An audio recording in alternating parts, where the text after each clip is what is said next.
এখন আমি এটা আনবক্সিং করব, দেখা যাক এটাতে কি আছে।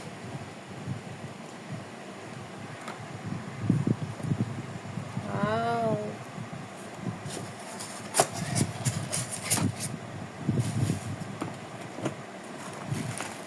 এটা হচ্ছে মোমো করা যাবে, এটাতে মোমো পিঠা করা যাবে, স্টিম মোমো, তারপরে পুলি পিঠা আর অনেক কিছু করা যাবে। খুব ভালো একটা জিনিস। দেখছি এখানে কি আছে।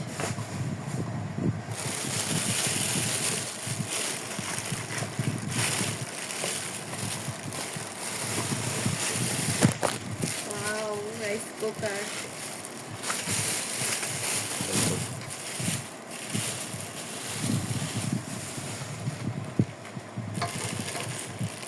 কতটুকু বাদ দেওয়া যাবে? 1.8 লিটার।